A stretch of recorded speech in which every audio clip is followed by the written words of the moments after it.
حضرات گرامی، اب اس کی مثالیں دیکھیے کہ کس طرح حضور اکرم علیہ السلام کے دور مبارک سے مسلمان وقف کرتے ہوئے آ رہے ہیں۔ آقا علیہ الصلوۃ والسلام نے ایک مقام پر ارشاد فرمایا، مسلم شریف کی روایت ہے، حضرت ابو ہریرہ رضی اللہ عنہ حدیث پاک کے راوی ہیں کہ نبی پاک علیہ السلام نے ارشاد فرمایا، اذا مات الانسان انقطع عملہ، جب انسان مر جاتا ہے تو پھر اس کا عمل منقطع ہو جاتا ہے، اب وہ کوئی عمل کر بھی نہیں سکتا اور اس کے کسی عمل پر اسے کوئی ثواب بھی ملنے والا نہیں ہے۔ الا من ثلاثۃ، حضور فرما رہے ہیں مگر 3 کام ایسے ہیں مرنے کے بعد بھی ان کاموں کا ثواب اسے قبر میں ملتا رہے گا۔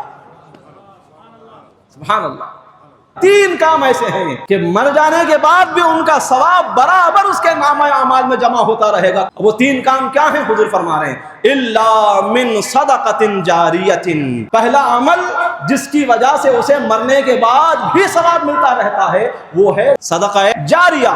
صدقہ جاریہ کسے کہتے ہیں؟ ایک ہے صدقہ اور ایک ہے صدقہ جاریہ۔ صدقہ کیا ہے؟ کوئی مسلمان آپ کے پاس آیا کوئی مجبوری لے کر، میں مجبور ہوں میری مدد کیجئے، آپ نے 5000 روپے اٹھائے دے دیے، یہ کیا ہے؟ یہ صدقہ ہے، نفلی صدقہ، صدقہ نافلہ کہتے ہیں اسے۔ جو آپ نے دیا بس اس کا ہی ثواب آپ کو ہے، اب اس کا ثواب مرتے دم تک نہیں ملے گا آپ کو۔ اس طرح آپ نے جو بھی صدقہ کیا، کسی کا قرض اتار دیا آپ نے، کسی کو کھانا کھلا دیا، کسی کو آپ نے کپڑے دے دیے، یہ وہ صدقات ہیں جن کا ثواب ایک مرتبہ کے لیے آپ کو ملتا ہے۔ جب آپ نے صدقہ کیا آپ کی نیت جیسی تھی اس نیت کے مطابق آپ کو ثواب مل گیا بس۔ لیکن ایک صدقہ ایسا ہے جسے صدقہ جاریہ کہتے ہیں، اس میں خرچ کرنا صرف ایک مرتبہ ہوتا ہے، لیکن جب تک یہ جیے گا اس وقت تک ہر لمحہ ہر سیکنڈ اس کے نامہ اعمال میں اس کا ثواب لکھا جاتا رہے گا۔ اتنا ہی نہیں، مر بھی گیا تو جب تک قیامت نہیں آئے گی اس وقت تک مرنے کے بعد بھی اس کے نامہ اعمال میں وہ ثواب جمع ہوتا رہے گا۔ ایسا وہ صدقہ ہے، اسے کیا کہتے ہیں؟ صدقہ جاریہ، یعنی جس صدقے کا ثواب جاری رہتا ہے، ہر وقت وہ صدقہ جاری رہتا ہے، ہر وقت صدقہ جاری رہتا ہے، اس کا ثواب بھی جاری رہتا ہے، ایسا جو صدقہ ہے اسے صدقہ جاریہ کہتے ہیں۔ جیسے اس کی مثال، ایک زمین خریدی اور خرید کر یہ کہا کہ یہ جگہ میں نے مسجد کے لیے وقف کر دی۔ اب جیسے ہی اس نے کہا کہ میں نے اپنی جگہ مسجد کے لیے وقف کر دی، اب یہ وقف کرنا کیا ہے؟ صدقہ ہے۔ یہ ایسا صدقہ ہے جسے صدقہ جاریہ کہتے ہیں، قیامت تک اس صدقے کا ثواب اسے دیا جاتا رہے گا۔ یہ ہے صدقہ جاریہ۔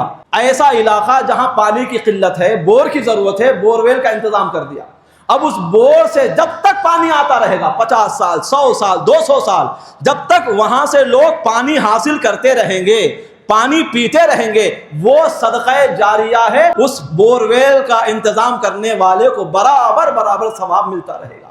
اسی طرح کوئی باغ، کوئی کھیت ہے، کسی نے وقف کر دیا یہ کہہ کر کہ یہ جو کھیت ہے، یہ جو باغ ہے، اس باغ میں، اس کھیت میں جب تک فصلیں اگیں گی، جب تک فصلیں آئیں گی، ان فصلوں کو فلاں غریبوں پر، محتاجوں پر، بیواؤں پر، یتیموں پر خرچ کیا جائے گا۔ اس طرح کسی نے وقف کر دیا اپنے کھیت یا باغ کو، تو اب جب تک وہ کھیت آباد رہے گا، جب تک اس سے فصلیں اگتی رہیں گی، ان فصلوں کو جب تک ان بیواؤں پر، یتیموں پر، مجبوروں اور محتاجوں پر خرچ کیا جاتا رہے گا، اگرچہ 500 سال بھی کیوں نہ گزر جائیں، اس کا ثواب برابر اس وقف کرنے والے کو ملتا رہے گا۔ مسجد تعمیر ہو رہی ہے، پوری مسجد نہیں بنوا سکتے آپ نے اپنے حلال پیسوں سے ایک اینٹ دلا دی، کہا کہ یہ مسجد کے لیے میں وقف کر رہا ہوں، اب وہ اینٹ اس مسجد میں جتنے سال لگی رہے گی اتنے سالوں تک برابر ہر وقت ہر سیکنڈ اس کے نامہ اعمال میں ثواب لکھا جاتا رہے گا۔ یہ ہے صدقہ جاریہ۔ تو صدقہ جاریہ کیا ہے؟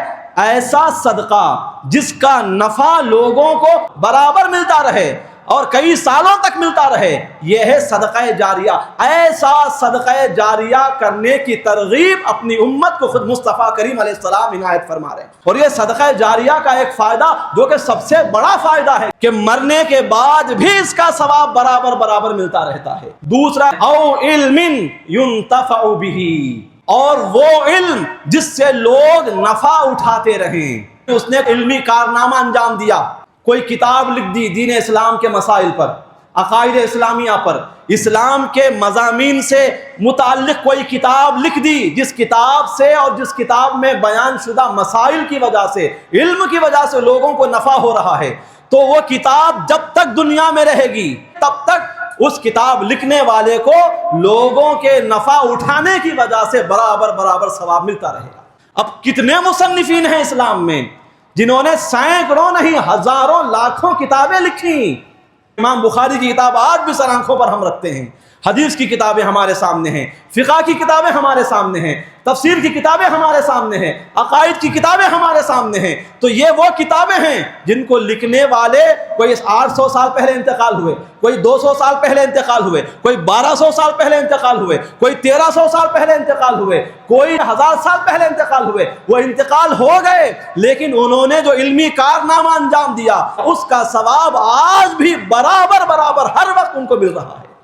یہ ہے صدقہ جاریہ۔ یہ صرف کتاب لکھنے ہی کی وجہ سے نہیں، شریعت کا، فقہ کا کوئی ایک مسئلہ بھی آپ نے کسی کو سکھا دیا، اب وہ جب تک اس عقیدے کو اختیار کر کے رہے گا، اس مسئلے پر عمل کرتا رہے گا، اور وہ آگے پھر وہ آگے، اس طرح جتنے لوگوں تک آپ کے بتانے کی وجہ سے وہ مسئلہ پہنچتا رہے گا، اور لوگ اس مسئلے کی وجہ سے جہالتوں سے بچ کر، گمراہیوں سے بچ کر راہ مستقیم پر قائم و دائم رہیں گے، ان تمام کا ثواب ہر وقت برابر اس آدمی کو ملتا رہے گا۔ تو یہ جو علماء کرام تقریریں کرتے ہیں، اجتماعات کرتے ہیں، لوگوں کو فقہی مسائل بتاتے ہیں، عقائد اسلامیہ سے آگاہی دیتے ہیں، تو یہ وہ کام ہے کہ یہ علماء اگر انتقال بھی ہو جائیں، ان کی باتوں کو سننے والوں میں سے اگر کسی نے بھی کسی بات کو اختیار کیا اور زندگی بھر عمل کرتا رہا تو مرنے کے بعد بھی اس عالم دین کو اس کا ثواب برابر ملتا رہے گا۔ کوئی ایسا علمی کارنامہ انجام دیا جس سے لوگ نفع اٹھائیں، چاہے وہ خطاب کی صورت میں ہو، چاہے وہ کتاب کی صورت میں ہو، چاہے وہ درس کی صورت میں ہو، خواہ وہ تبلیغ کی صورت میں ہو، خواہ وہ نصیحت کی صورت میں ہو، کوئی بھی اچھی بات کسی نے کسی کو کسی بھی طرح بتائی اور سامنے والے نے اسے قبول کیا، عمل کرتا رہا، مرنے کے بعد بھی اس کا ثواب اسے برابر ملتا رہے گا۔ تیسرا کام، او ولد صالح یدعو لہ، تیسرا طریقہ مرنے کے بعد بھی ثواب حاصل کرنے کا، اجر حاصل کرنے کا۔